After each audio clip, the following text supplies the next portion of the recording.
When Steve Cohen and the New York Mets signed three-time Cy Young Award winner Max Scherzer to join their rotation before the 2022 season, I don't think many ever thought he'd be traded away from the Mets at any point. I mean, this is a team and franchise now that's clearly all in on winning and doing whatever it takes to do so, and 2022 is actually a great year for the Mets, at least in the regular season. They won over 100 games, and despite being a little hurt at times, Max Scherzer was a big part in that success. But 2023 has been a much different story, as the Mets are not a good team, and Scherzer hasn't had a great year. His ERA is right at 4, and his advanced metrics imply he's been getting a little lucky, so it should be an even higher ERA. At the end of the day, though, he's still Max Scherzer, one of the greatest pitchers of all time, and likely can still get it done. But again, with the Mets not being a good team right now, the idea of Scherzer being traded started to be brought up, and it actually happened. Again, very unexpected compared to how we all felt when he signed the Mets deal originally. I don't think many of us had Scherzer ending his contract with the Texas Rangers, yet here we are. The Mets traded Max Scherzer to the Rangers, and Scherzer immediately opted into his option for 2024, meaning he will likely be a Ranger through the end of next season, and on top of that, the Rangers will only be responsible for $22.5 million of Scherzer's $43 million owed next year. So despite him not having the best year, this is still a good pickup for Texas, obviously.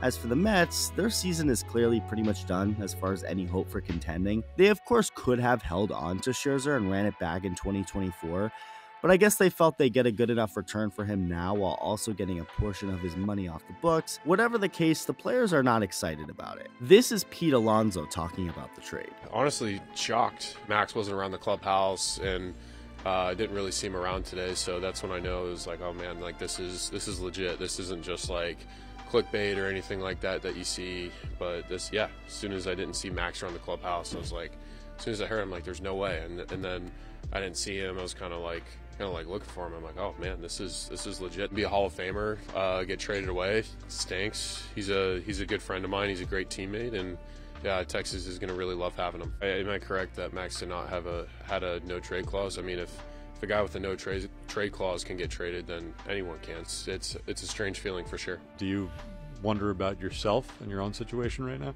I mean, I've like briefly thought about it, but it's just one of those things where it's out of my control. It's whatever. I mean, everything's obviously up to the higher ups. I mean, I'm sure there's implications, but I'll think about it for sure. I mean, I'm still kind of just like perplexed about the Max trade. So I don't know what it means for the future. Brandon Nimmo, someone who re-signed with the Mets on a big contract before this season, was asked how much faith he had in team general manager Billy Epler, to which he responded, "We'll have that conversation later." Another veteran on the team, David Robertson, who took over as the closer because of Edwin Diaz going down, was recently traded. So now add on Max Scherzer's deal to the equation, and a guy like Justin Verlander seems like he won't mind being dealt either, saying that those deals have changed things for him and the team. Surprised with that one.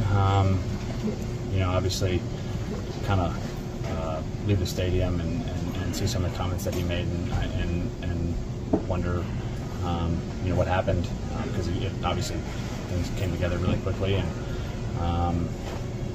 it was a bit surprised to see it go down. Have you thought at all about what this means for you moving forward? Yeah, of course. I mean, how do you not think about it? I think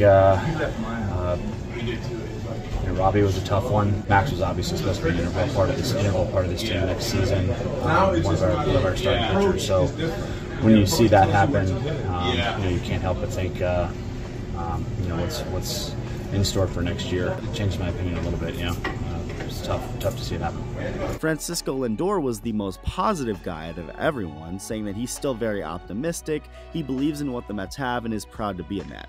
But then again, he is under contract until 2032, so he better stay positive or he'll be miserable. But yeah, this Mets team, of course, is just so much worse than any of us thought they would be, and I guess these trades are necessary, but that won't make the players who are still there feel great. Let me know what you think. Thank you for watching, and I'll see you in the next video.